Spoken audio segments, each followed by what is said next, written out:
Howdy, Team 42. It's your skipper here, Darius Dell, to present another fantastic episode of Pro to Pro Live. I'm joined with the great Jim Bianco. First time on the program. Jim, welcome.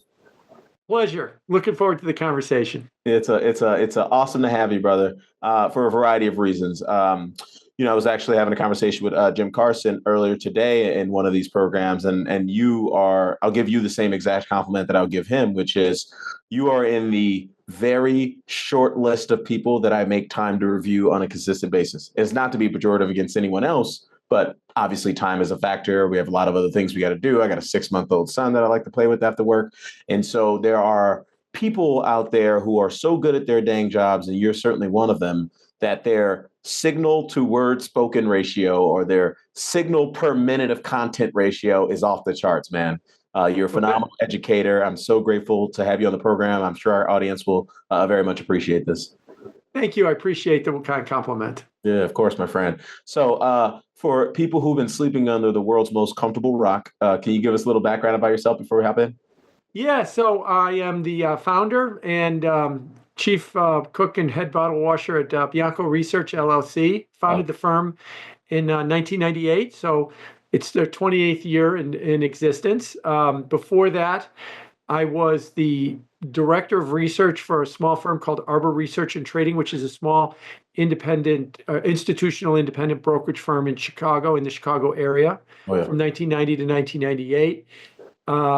Jim Stevens was my partner at Arbor Research, and he was his idea that I spin myself off as Bianco Research. I get to call myself president of something. Nice. I'm the third largest shareholder of Arbor. Arbor is the second largest shareholder of Bianco Research. So it's been 34 years that I've been involved with them. My main thrust is macro, and it's kind of with a fixed income bent because I am still affiliated with a fixed income brokerage firm. So I talk mainly to, bond portfolio managers, bond traders, and bond salesmen. But I've tried to branch off in doing more than just, getting into the weeds in the bond market. But I kind of start there and kind of go more macro with a lot of what I do. 100%, man. And speaking of bonds, I noticed you have, I want to say a bond ETF. Is that correct? That is correct. In 23, what I technically did was I started a bond index called the Bianco Research Total Return Index. It's BTRINDX if you have a Bloomberg, or it's BiancoAdvisors.com. Yeah. And then Wisdom Tree, my partner, started a ETF that tracks my index. And that's been about 15 months now that it's been undergoing. I'll say this, pro to pro to you. I'll say to you, we are in the core bond category with our ETF, which means that we're total return. We're trying to beat the Bloomberg Aggregate Index. 470 funds in the index or in the universe, a core bond, and we were in the 19th percentile. So we outperformed 81% of the people in our group. I am under no illusion, as I like to say to my professional friends, there will be a year where we'll be in the fourth quartile, because there always is, and you're naive to think you will never be. But it wasn't the first year. So that really helped me quite a bit in getting this thing off the ground. So we've gotten off to a very good start with it. So thank you for bringing it up. No, that's amazing, man. Really, really proud of you for that, man. So that is awesome. I love pulling on these sort of threads in terms of institutional asset management products. What would you say is sort of your core, I don't want to say secret sauce, but what's your core sort of selling product relative to the other, I want to say, would you say 400 something funds in the core bond index? Yeah, so two things I think we do that's kind of unique. The first one is we buy other fixed income ETFs. Yep. And I've written a lot about this. The efficiency of the ETF is such that it almost is better off to do it that way. I've been in the bond market for 3 decades, almost 4 decades, and I was like, man, these ETFs are so easy. Yeah. They're so transparent and they're so cheap to do. Yeah. So we put all of our ETFs that we own into a portfolio management program, and it has a little look-through function. So we could say, instead of us owning 15 ETFs, fixed income ETFs, how many unique positions are there aggregated in the 15 ETFs? And we analyze it that way. There's 18,000 positions between those 15 ETFs. Wow. And then, the question is, the all-in cost for us to own those ETFs is 4 basis points. If I had to put together a facility to buy and track 18,000 securities, it cost me a lot more than 4 basis points to do that. And so that is, and there's so many of these sliced and diced fixed income ETFs coming out, very narrowly based and stuff. There's hardly a strategy I have not encountered that I can't do with an ETF. And what's interesting is that is fairly common in the equity space, that there's ETFs that buy other ETFs. You use ETFs to implement strategies in equities. In the last 3 to 5 years, it's become much more prevalent in the fixed income space, where we've seen it there. The other thing I do, which I'll be honest with you, pro to pro here. I thought this was going to be a problem, but it turned out to be a virtue. Good. I manage an index. So what we do when we manage the index is we look at the weightings within the fixed income universe. How many corporates do we want to have? How many mortgages do we want to have? Do we want to have bank loans? What is our duration, our exposure to interest rates, our yield curve structure? These are the kind of things that we look at, and we reset them once a month with all these ETFs. And we hold it for a month until the next monthly meeting. And I thought, man, I'm going to have to only change this thing once a month, and it takes 3 days in order to affect the change. That's going to hamper me, right? Because what happens if the market goes nuts in the beginning of the month or middle of the month? I'm kind of stuck with the position that I have. Well, I've been doing this now for 20 months. And I think that is the best thing that's ever happened. And the reason is it forces me to think longer term. I'm not chasing the next 5 basis points in the market because I can't, because of the way that I've got it structured. So every time we reposition, we're like, how do we want to have this positioned for the next 3 to 6 months? And I'll give you a great example. The best month we ever had was we were positioning long-term. We had a meeting and we initiated our positions October 31st. And it's like, next week is the election. Then we've got the Fed meeting. Then we've got payrolls. And then we've got CPI. And we're going to position a month ahead of that. And we're not going to do anything during the month of November, regardless of what happens. So we had to basically say, forget all that noise. Where do we think the longer term is going to go? And it turned out it was our best month ever. We were at the second percentile of those 470 funds for that month, and we did it all beforehand. And I felt like this is much better because we've had some struggling months too in there, and it's like, and I can like be restful on that. Look, I can't do anything until the end of the month, so the market's moving against me. It is what it is. I don't sit there staring up at night going, should I reposition? Should I change something in some way? I can't. So now it's all about, forget about what's happening in the next 2 weeks. Think longer term. Where do I want to be for the bulk of the year into 2026? And so that has really helped. So like I said, when I went into this, I thought, man, this is going to be so limiting that you can only change it once a month. And I feel like, no, it's just so clarifying. It forces me to think the proper way, because I've been in my research business, I've talked to thousands of managers, and too many of them get so sucked into chasing the next 3% in the stock market or the next 5% in the bond market. They're so lost in the forest, and they forget what they're trying to do, because they're just like, how do I position before the payroll report? What should I do before this earnings report comes out? I was like, you are trying to manage money into 2026, and you're getting yourself all bent out of shape about NVIDIA's earnings report or something like that. And so this forces that kind of clarity and long-term thinking on you. And at least for the first 15 months we've been doing it, we've had enormous success with it.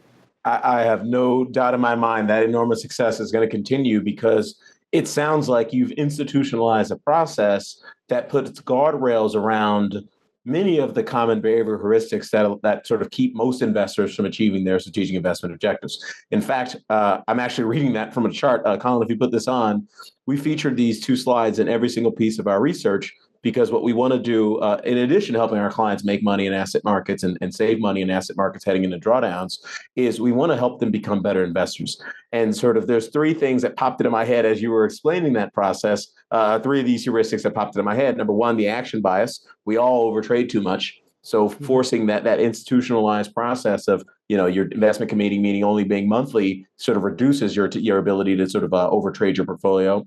There's confirmation bias, or it's four of them actually, really: availability, heuristic, and confirmation bias. If the market's moving your way, you're probably going to want to do too much more of that. However, if you have a much slower investment committee process, you allows yourself to incorporate valuations and price targets a little bit better. Availability heuristic. Obviously, we're talking about the Fed meeting, the election, all this other stuff that you can see right in front of your nose that feels like it's a real big market catalyst that a lot of folks position for. But there's obviously what's going to happen in the first half of this year, what's going to happen in 2025 that may have a significant impact. And my favorite, this is my favorite, is the illusion of validity, which is the bias that effectively says we all think we know more than we know. And I think having a process that forces you to, just sort of, I would say, sort of be along for the ride alongside the market gives you more time to learn more things, such that the ratio of I think I know it all in my head versus I actually don't know it all, let me learn more, that ratio gets right sized over time. And so really proud of you for building that. What's the ticker for the ETF? WTBN Wisdom Tree Bianco Nancy is the sticker. And just to add into what you were saying, you're exactly right on a lot of this, because what I didn't mention, right, was, I got this view about inflation that's been right, or I've got this view about the bond market that's been right, or corporate bonds. I mean, we'll get into that a little bit later about some of these views, but I'm not nailing to the masthead. I've got the secret of what the inflation rate's going to do from now to the end of time, or I've got the secret of what interest rates are going to do from now to the end of time. And so this process allows me to say, here's our belief on where inflation is going to be, or here's our belief on what interest rates are going to do, or corporate bonds are going to do. And then we spend the month constantly challenging ourselves. Mm-hmm. We have it right. What did we miss? And we start thinking about it. And what we found too is that in a lot of those meetings that we have monthly, I wouldn't say a lot of them, maybe a third of them, we go into the meeting, we don't do any change. So it's, so we have the opportunity to change, and then we don't. We say everything is fine the way it is and stuff. And we try and think about it in those terms, because that's why, like I said to you, I have no doubt I'll have a fourth quartile performance, because look at any manager, they all do. And so you always have to, so that to me is, I am not going to, get high on my own supply that I got to figure it out where no one else has it figured out, because they don't. And I'm always starting to worry about, is it still working? And if it isn't working, what is working? And let's move on to that idea.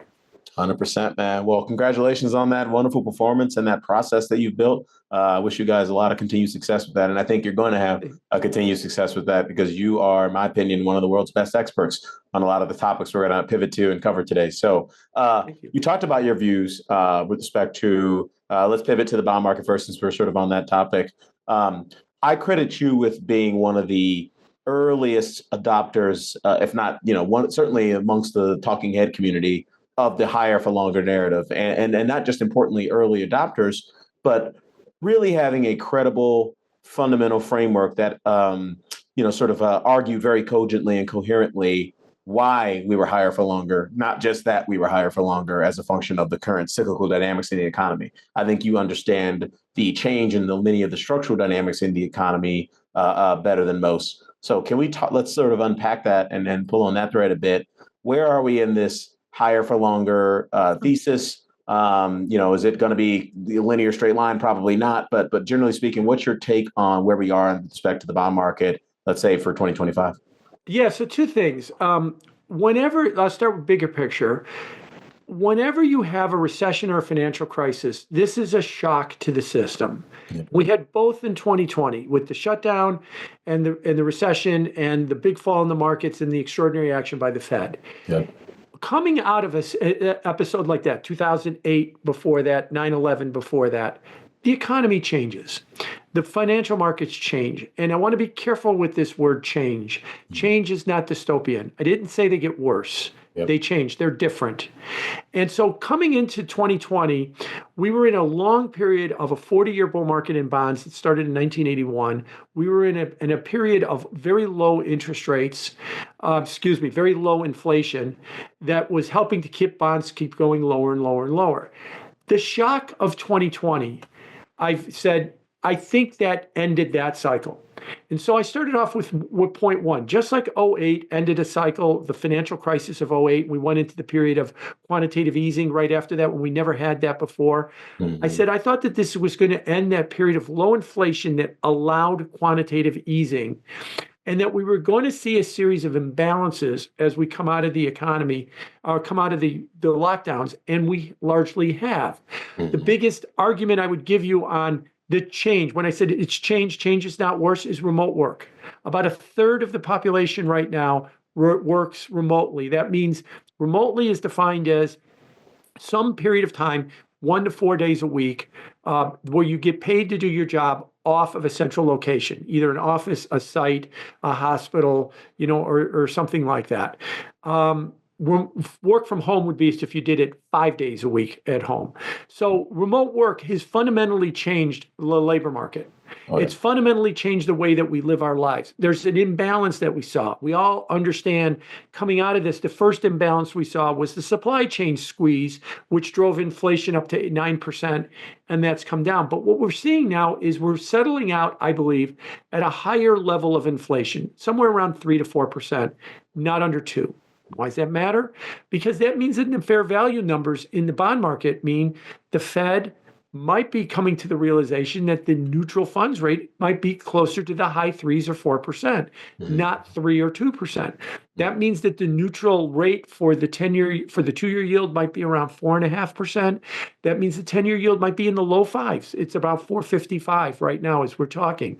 So these rate levels are not very high relative to what we should expect. They are high relative to what we've seen over the last 15 years, but that was a different cycle. And so along those lines, whenever I see Chairman Powell speak, he always has this phrase that he goes, we see the economy broadly normalizing. We see the economy returning to pre-pandemic levels.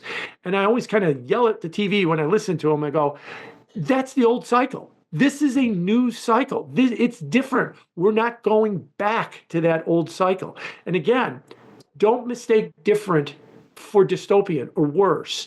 It was a banana and now it's an orange. Is an orange better than a banana? No, it depends on your point of view.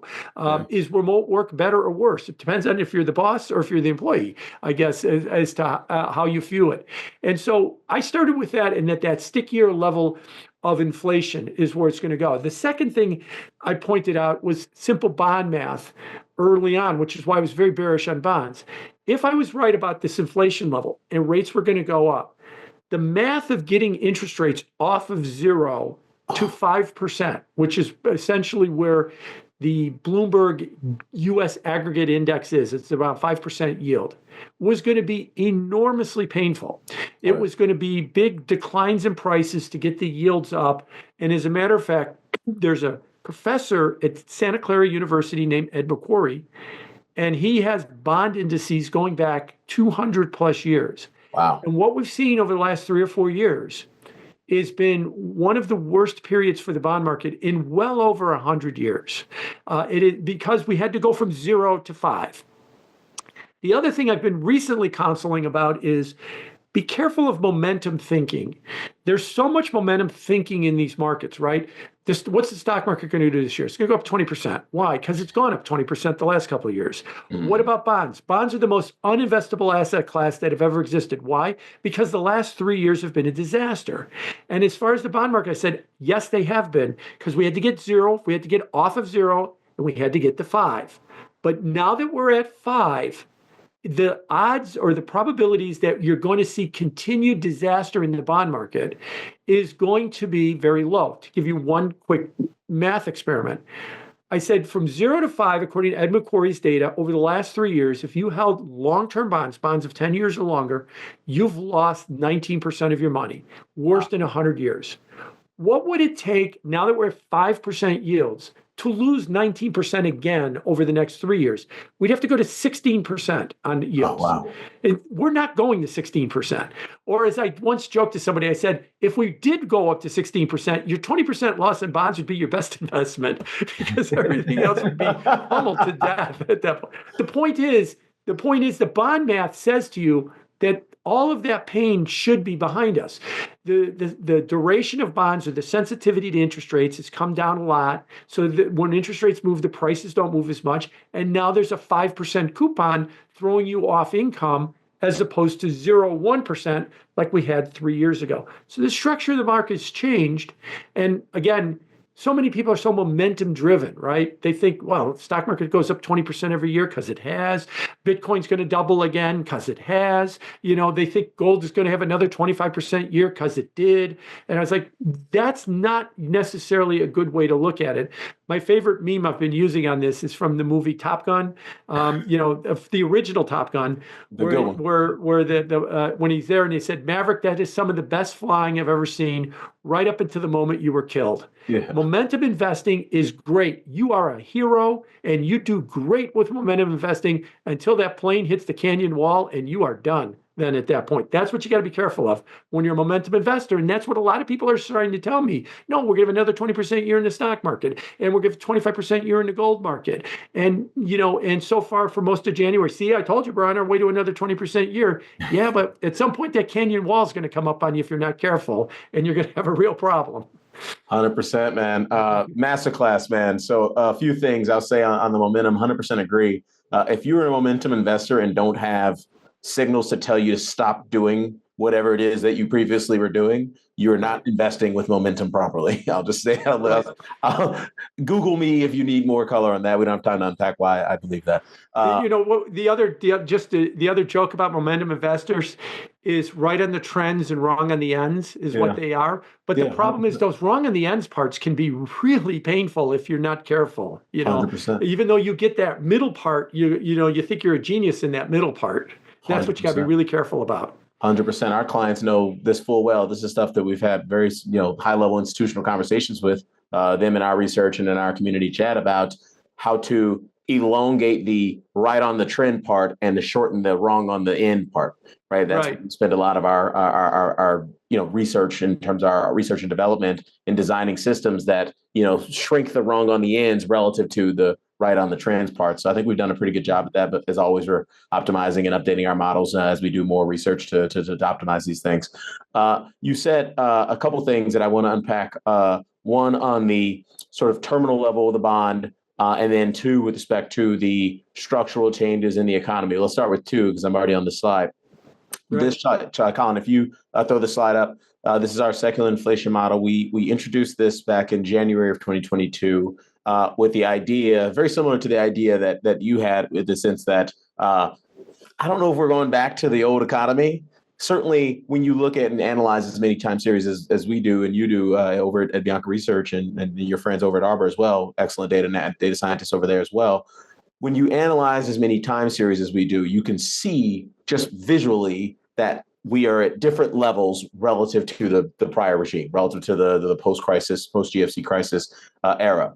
And so I built a model to quantify the deviation from that prior regime, and it interpolates the sort of either unweighted or weighted deviation across a variety of factors. Some are weighted, some aren't weighted, like fiscal policy, the change in the sovereign fiscal balance of GDP, the change in globalization, using imports as a percent of GDP as a proxy for that, looking at housing supply, household formation divided by existing home inventory, up at 1.9. Productivity has gone up a lot, so that's a disinflationary impulse, as has the advent of technology into the economy. That's also disinflationary. But you also have wage inflation running well above trend, and you also have the amount of cash that's floating around on household sector balance sheets that could be very easily spent into the economy at a moment's notice. That's a 8 sigma relative to where we were prior to the pandemic.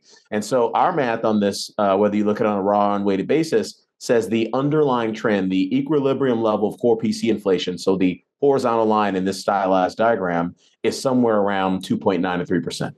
Right. And this model has been signaling that since January of 2022, somewhere between 2.7, I want to say on the low end since then, and 3.2 on the high end, but somewhere around high 2s, low 3s. Is that crazy to say out loud? Because to me, when I look at economic statistics just on a daily Bayesian inference process basis, it seems like we're making progress towards 2. But we're also starting to see a lot of evidence of very relevant time series, including many of these, starting to stall out at levels that would imply we're not getting back to 2. What are your thoughts on that? Exactly that. I mean, we're seeing the same thing too. Is that there's an anchoring or bias, and there's too much anchoring bias in financial markets. Anchoring bias one is you'll hear Jay Powell say this all the time. Like, well, we've gone from 9 to 3. Okay. Yeah. We all knew 9 was a supply chain constraint. Maybe we didn't know it at the day of the 9%, but we soon learned that there was a unique set of circumstances that caused it to go to 9% inflation, and that wasn't going to last. The real question is, are we getting back to 2? Mm-hmm. And if you look at recent data, like for the second half of 24, it's stalling out in the, depending on the measure you use, in the high 2s to the low 3s. This is not 2%. And that is going to be a problem as we go forward, because if you look at financial markets, remember back 2 weeks ago before the CPI number, when the 10-year yield was at 4.80, everybody was like, oh man, rates are too high, rates are too high. And I kept saying, get used to these rates. This is kind of normal. Yeah. And this is being driven by this higher level of inflation. The other thing to keep in mind about inflation, there was a Fed governor, Dan Tarullo. He was there from 2009 to 2017. And I like to joke, the best Fed governors to listen to are the ones that recently leave, 100%. Because then they tell you what they really think. Because basically the job of a Fed governor is you're handed talking points, and you better read them like you mean them. And then once you leave, you can kind of write your own talking points. So he goes to the Brookings Institute. This is October 2017. And he says, the Fed has no working theory on inflation. And he was sincere that they have looked at all the theories. What causes inflation to go up or down? Is it government spending? Is it too much money? Is it technology being disinflationary? And he said, in isolation, you look at all this stuff and it doesn't correlate. And then he goes on to say, because inflation is a funny kind of economic statistic because it's somewhat psychological too. Whether or not people believe we are in an inflation period or don't. That's why the Fed is so obsessed with inflation expectations. So I've often argued it is the single hardest thing to understand. And a lot of people on Wall Street would tell me, no, it's the easiest thing to understand. Just look at the money supply number, or look at technological advances, or look at government spending. In the short term, they do matter for inflation. But the bigger picture for the psychology of inflation is really where I think that we've got the big problem, and that people are starting to believe that there's some embedded level of inflation where they didn't before, and it's helped to keep these numbers up. And what you're starting to see, what you mentioned, I'm starting to see the same thing too, is that we're starting to bottom out. Again, why does 3 versus 2 matter if you're not deep into this stuff? Because if you think 5% 10-year yield is going to be a red headline on the quote screens and everybody's going to hyperventilate, get used to it, because that's kind of the world that we live in right now.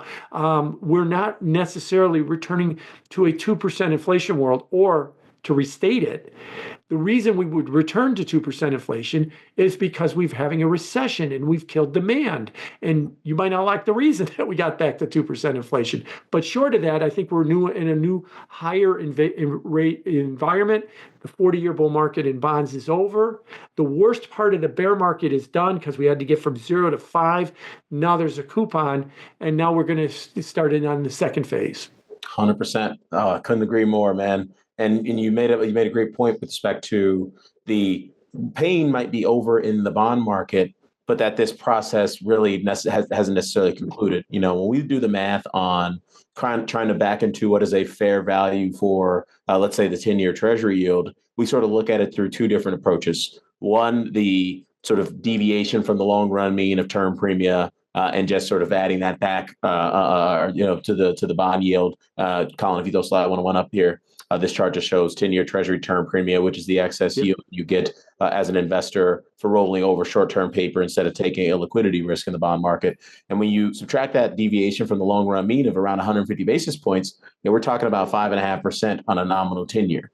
So you can argue whether or not term premium should be average or not. I would argue for a couple of reasons that you can make the case that it should be above average right now. One, we have higher rates of inflation that are leading to positive excess inflation relative to the Fed's target. So we have structurally less demand, but we also have higher inflation volatility as a function of this higher level of inflation. And those 2 things are, in my opinion, a direct stimulus to the term premium. If you want to take the complete opposite approach, and I'd love to hear your thoughts on this, Jim. If investors and this will be a good place to pivot to the deep sea conversation, because I'm sure you have some great thoughts on that. if you want to take the complete opposite approach as an investor and say, okay, Darius, you're dead wrong. Darius and Jim, you're dead wrong on inflation. Term premium should be low and perhaps falling. We're about to hit into an AI boot-related productivity miracle, and we're going to have booming GDP growth. Then you're talking about a yield curve that is too negatively sloped, or not negatively sloped, but it's barely positively sloped. When in reality, we're over 100 basis points off of a normal level of a 3-month 10-year Treasury yield. And if you want to subtract the deviation from the mean from the current rate, you're talking about a 10-year that's around 5.6% and a 10-year TIPS yield normalizing for, same level of inflation that's somewhere around 3.25. So in my opinion, either way you slice and dice it, the bond market is probably mispriced by 100 basis points right now. There are a variety of reasons from a supply and demand perspective why we could get there in 2025, which, you and I can unpack later. But before we even do that, I'd love to get your thoughts on this kind of analysis. Absolutely, because I've kind of said something very similar. And what I've often argued again is in 2010 to 2020, we had zero interest rates. They had negative interest rates in Japan and in Europe. And over there on my bookshelf, I've got Richard Sala and Sidney Homer's A History of Interest Rates, 5,000 Years of Interest Rates. The last update of the book was 2005. And I said it's 700 pages. There's not a single mention of a thing called negative interest rates in that book. Wow. That period from 2010 to 2020 is unique. Look, they've got interest rates back to Mesopotamia in 3000 BC in that book. Wow. And there isn't a single example of negative interest rates. That period was so unique. So when I hear people talk about term premiums at a 9-year high or real interest rates or, at a 14 or 15-year high, and that is an implication that the current level is wrong or too much or too extreme and is exerting undue influence on the markets, I say, no, maybe those are normalizing, and that 2010 to 2020 period was the mistake. It's not that the current level is the mistake. It's you're anchoring yourself back to a period that was unique in 5,000 years of history, negative interest rates, zero money, quantitative easing. That was the unique period. The only reason we could go back to that period again is if you could show that the inflation rate was as dead as it was from 2010 to 2020. The Fed could go to zero and print money and they couldn't get inflation to move. But now you're not seeing any of those signs at all. So I've got a chart with the term premium, and I said, here's term premium from 1960 to 2008, before the financial crisis. It averaged 2.2%. Now, during the financial crisis, it averaged, from 2009 to 2020, the QE period, it averaged negative.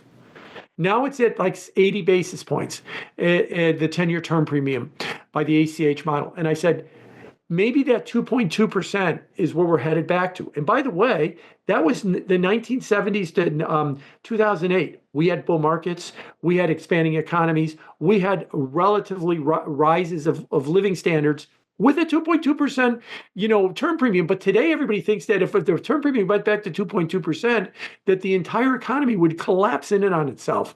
And I don't think it will. And I think that that's the issue that people have to come with. So I agree with exactly what you're saying there. I appreciate that. That's really, that means a lot coming from you, my friend.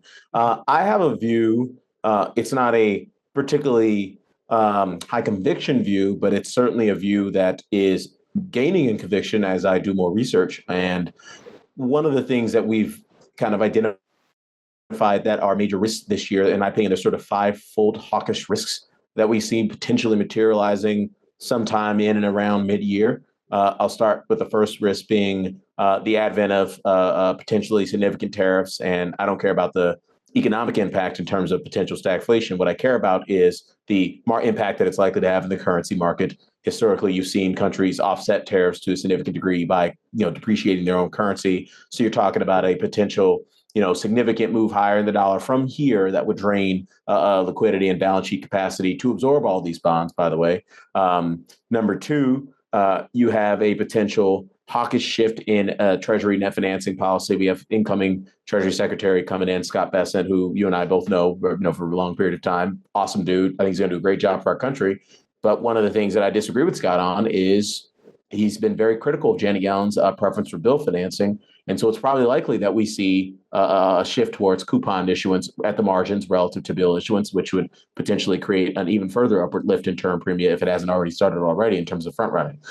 Number three, we have our model at least has core PCE inflation bottoming in the high twos in the first quarter of 2025 and starting to meander higher from there with, kind of the first, kind of noteworthy acceleration kind of around the latter part of Q2, early part of Q3. If that happens, then you're talking about a Federal Reserve that has to, I would say, accelerate the process that you and I have been arguing for several years. We started talking about this in the summer of 2022 of they have to just positively revise their expectations of what the neutral rate is. It's they've gotten from 2.5 to 3, and I would argue 3 is probably a whole 100 basis points too low. And then finally, number 5, all of those things could potentially be occurring right around the same time as we look into the third quarter of this year. On a lagged growth rate basis, we should have peak global refinancing demand. 2020 was one of the biggest years ever in terms of public sector and private sector debt issuance. So all that paper that was issued at very low interest rates back then has to get refinanced at a much higher term structure of interest rates. Those 5 things, in my opinion, could easily, in my opinion, render you to 5.5 on the 10-year Treasury yield. And if that occurs, I got to imagine we see some pretty significant multiple compression in the stock market as well. What are your thoughts on that?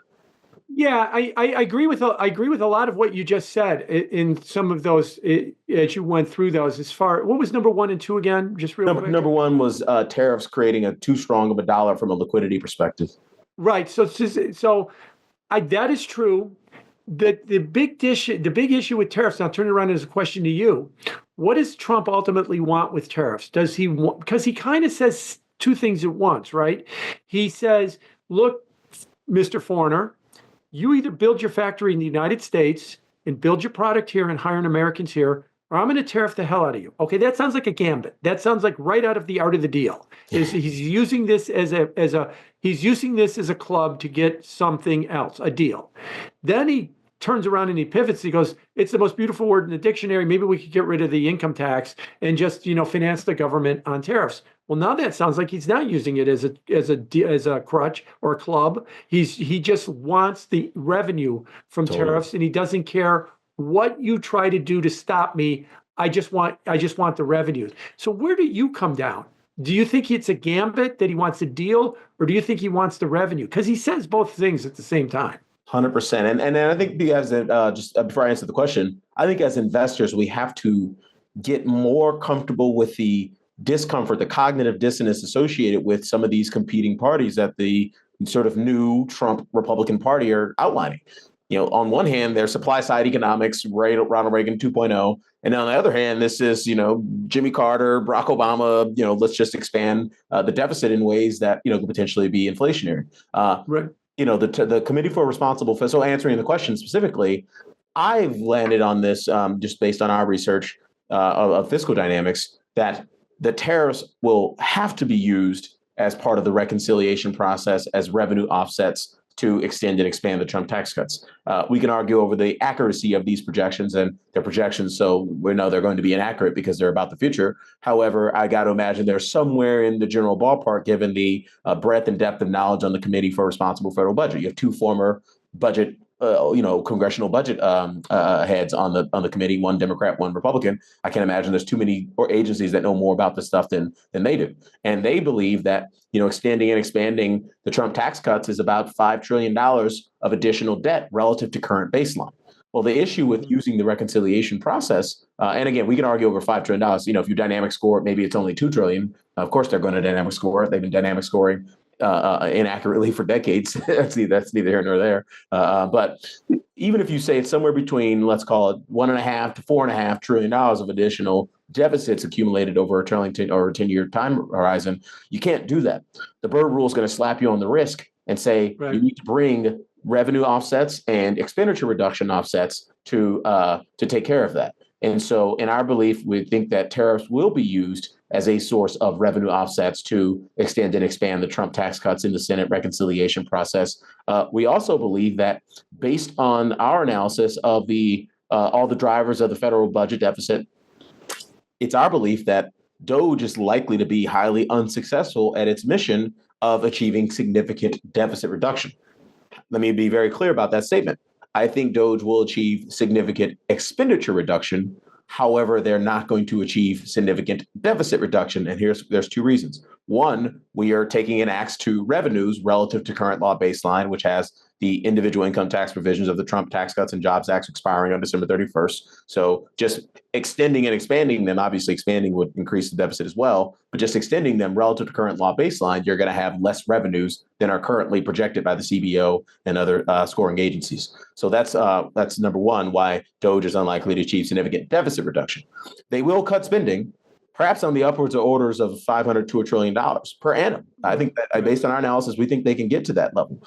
The issue with that is that does not begin to scratch the surface with respect to the growth rate of the categories that they've already earmarked they're not going to cut.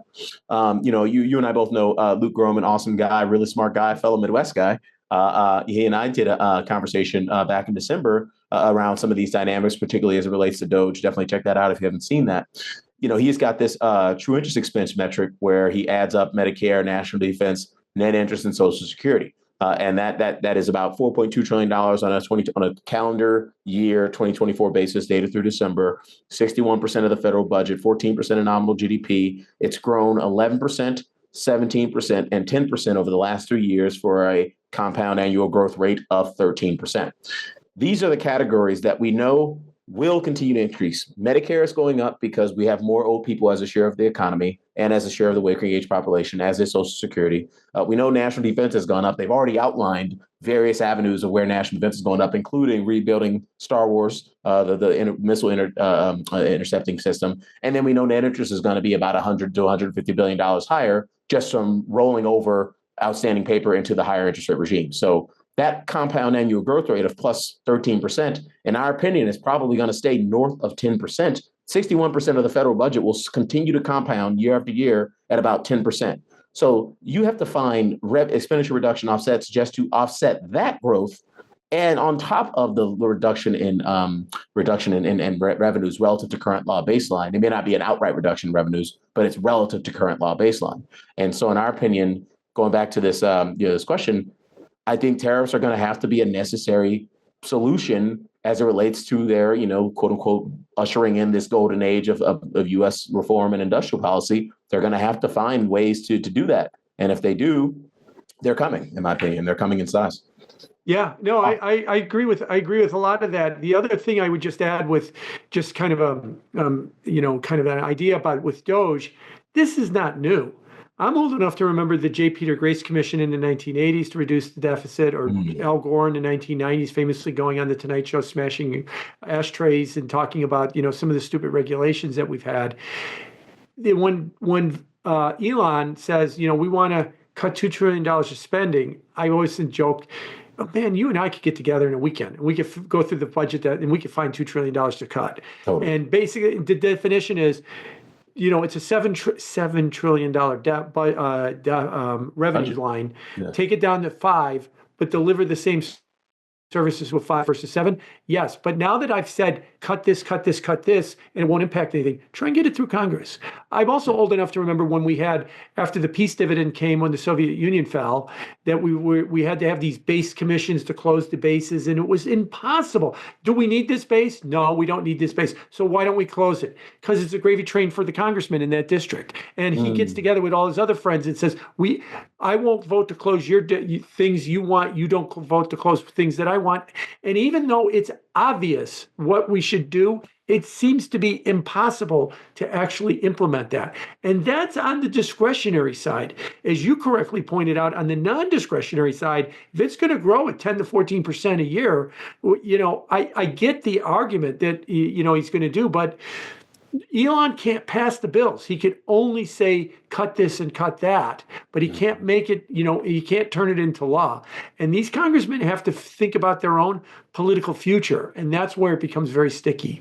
100%, man. I'm so grateful that you. I tend not to like when the median investor agrees with what I'm thinking, but when folks, when folks like Jim Bianco and Jim Carson, who I talked with earlier, agree, that makes me feel a lot better about my line of thought. So appreciate that, Jim.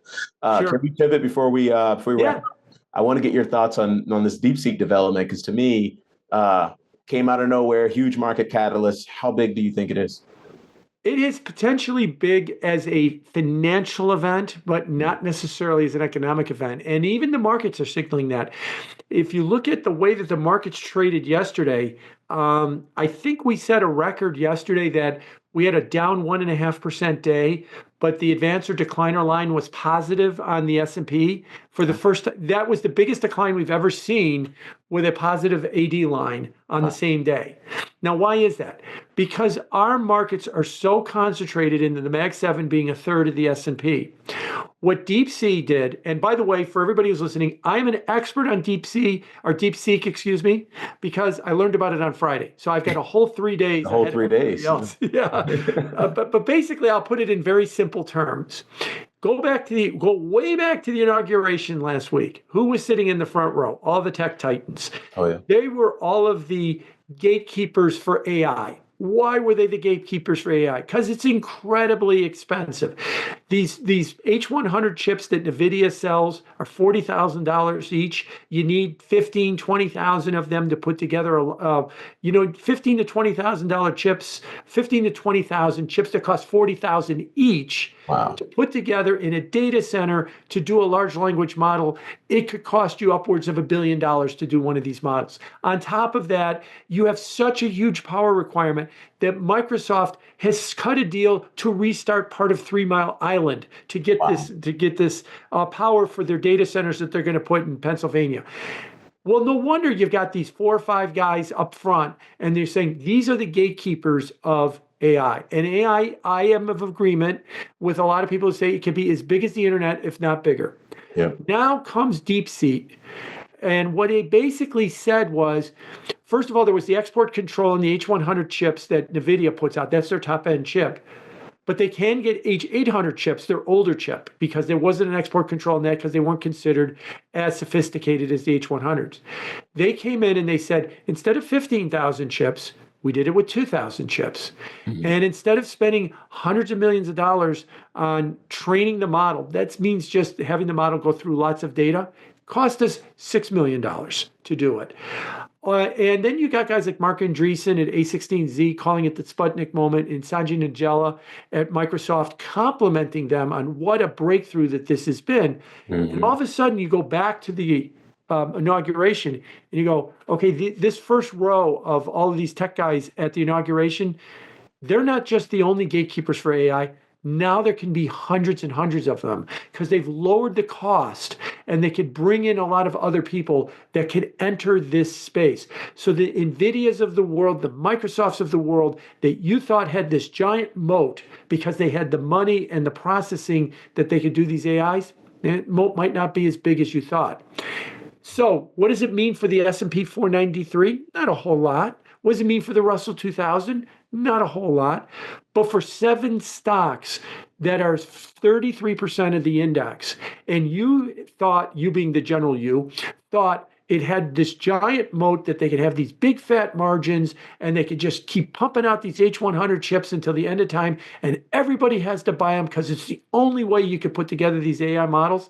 That whole business model idea concept is now being challenged, and now you're looking at lower margins, lower cost, more entrants, more competition, and that's why you're seeing the revaluation in those companies. From an investor standpoint, what could very well happen if those Mag 7 companies correct is that the indexes could fall behind because a third of the index drags them down, where all these other stock pickers now might rise up, and anything else you own will actually outperform the index, which has been the opposite of what we've seen for the last couple of years. So that's my take on it. It's more of a financial event than it is an economic event. In fact, if anything, you could argue it's a positive economic event because it's now making the potential of AI more affordable because I won't have to pay these astronomical sums to get a large language model that would be unique to me or unique to my business. 100,000%.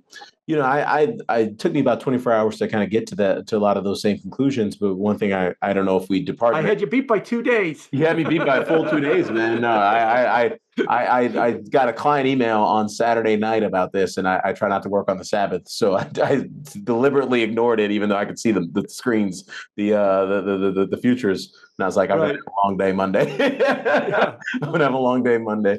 So my general take on this after an additional 24 hours of research, which is, I think Satya Nadella, Microsoft CEO, he brought up this concept of Jevons paradox, which I think we as investors intuitively understand, right? It's the old Warren Buffett adage of, you want to invest where there's an undersupply of capital because the returns are generally high.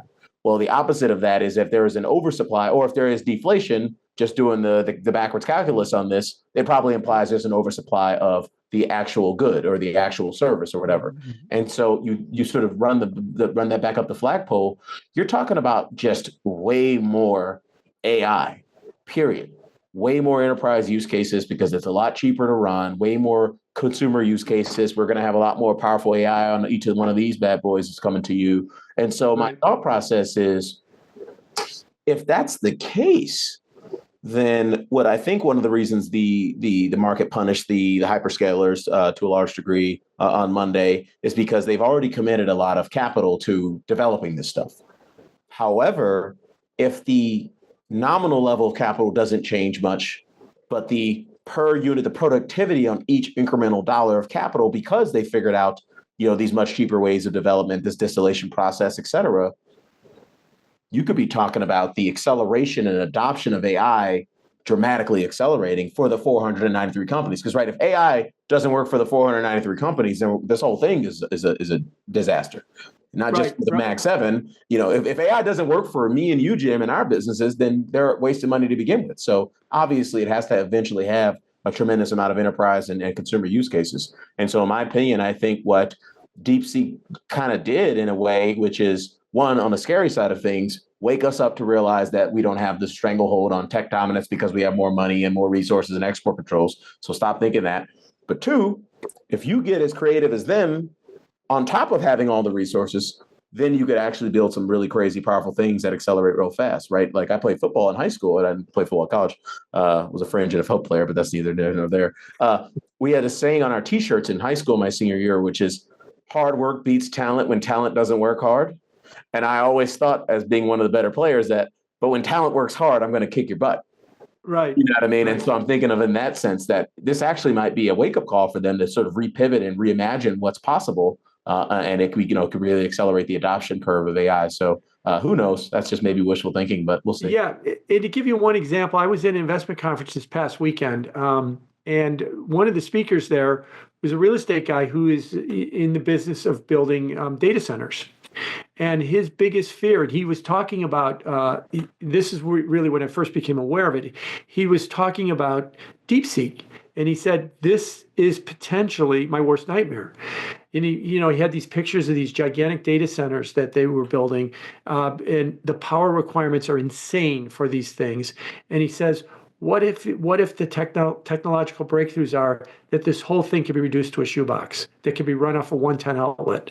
Now, we're not there now, but they did find a way to dramatically decrease the size and the power needed through DeepSeek. And so all of this expenditures are based on this idea that we need these gigantic data centers. What is it? Meta is building a data center that is 3/4 the size of the island of Manhattan.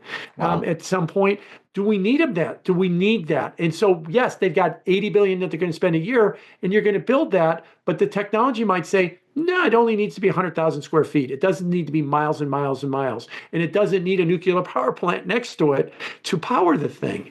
And so this is what we're going to have to face with these Mag 7 stocks.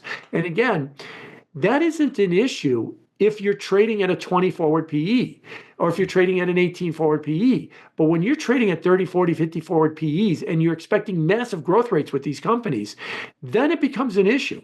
It's also not an issue if it was like the old, .com boom where you had the JDS Uniphases and, the Pets.coms, and they were 0.75% of the index here, 0.5% of the index here. No, these are now 6% of the index, 7% of the index, 5% of the index. So if they have problems, or if is the thing you hear online is that NVIDIA just hit its Cisco moment. Remember, in 2000, Cisco was the one that was building all the routers for the internet. Yeah. And then the internet moved to fiber, and all of a sudden, we didn't need as many Cisco routers, and it imploded on itself because the business model changed so fast.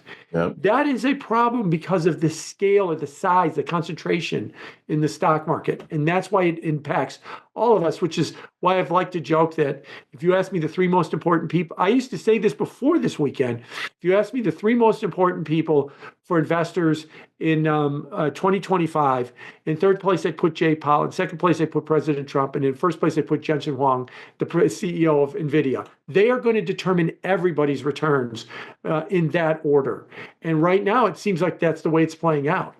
Yeah, 100%, man. That was a masterclass, Jim. Thank you. Oh, by the way, NVIDIA reports earnings on February 26th. So that's going to be bigger than the Fed day. Way bigger. Exactly. Yeah. We'll all be holding our breath all day. I know we've already seen it, that there's been a couple of NVIDIA earnings reports. The last hour of trading kind of just grinds to a halt. Yeah. Everybody goes to the bathroom and gets their new cup of coffee, and okay, I'm getting ready for this thing, man. It's that big a deal, totally. And stuff like that. And no other company I've ever seen has dominated. Their earnings report is dominated like theirs has, and it's going to be even bigger the next one. The only time I've ever seen in my career was Petrobras and Vale in Brazil. But at least he's got a month. He's got a month to figure this out, right? Because you've got like Meta and some of the other ones that are reporting like in the next 2 days. So Zuck's got like, okay, Zuck, here's this cruise missile that's been launched at your business model. You got 3 days now to come out and tell me what it means. At least Jensen can hide for a month and kind of you let the dust settle a little bit more before he tells us what it means for NVIDIA. 100%. Well, fees. Hopefully they watch this, and I'll let you go, Joe, because you've been very generous with your time. Jensen, if somehow this gets into you, I got friends who are very important tech PMs that own a lot of your stocks, so maybe they can send this to you. If I were you, I would spend that entire conference call telling people how if Meta and Amazon and Apple do what DeepSeek did with any one of these Blackwell chips, they'll be able to do DeepSeek times a trillion. That's what you need to reconvince the market is, okay, yeah, they did this little thing over there. It's awesome. It's performing really well. But if you actually did that with these, now we're talking, we're going to go from high school football to what's about to happen in a couple Sundays. Right. Yeah. Exactly. That's what they need to tell people. And you've got to be able to do it in a way that, the power needs are much less, the infrastructure is much less, totally, and the like. But I think like I said, just to emphasize, I think the market's realization was this whole idea with the hyperscalers and the data centers is we need these gigantically large places with nuclear power to feed them and stuff like that. Maybe we need to rethink that model. And for now, they were caught off sides. They're plowing ahead with Stargate and all this other stuff in a business model that may not be the way that it's going to go. We just learned that in the last week. Now, can they pivot? Sure, they could pivot. But what we're going to find out is they're going to pivot right into 100 other people competing with them, 100%. Not 3 or 4 other people competing with them. 100%. Amen to that. Well, Jim, man, this is awesome. Super fun, man. I knew I would have fun doing this. You're an awesome dude, awesome educator. Where can I send the people who've been literally sleep under a rock for the past decade plus 20, 30 years to find you, my friend? So 2 places. I'll start with my research business. BiancoResearch.com is our research business. It's an institutional product, which means it's kind of expensive. But if you are somebody that subscribes to that kind of stuff, you can subscribe. You can ask for a free trial or ask for more information at BiancoResearch.com. If you're a retail investor, I try to stay active on the socials at Bianco Research on YouTube, at Bianco Research on X, and under my name, Jim Bianco, on LinkedIn. On the ETF side, BiancoAdvisors.com tells you all about our index, and WTBN is the ETF that tracks us. For those of you that might not be familiar with it, think of it like the index committee at the S&P 500. The index committee at S&P manages the S&P 500, and SPY just tracks it. That's kind of the way that our ETF is set up with our index. Amazing. Well, hopefully some folks come check it out. Guys, go check out Jim if you haven't. If you're one of those people who've been sleeping under that rock, definitely check out Jim. I've learned a lot from you, Jim, over the years, and just want to say all the best to you. God bless you, and we'll do this again in the future.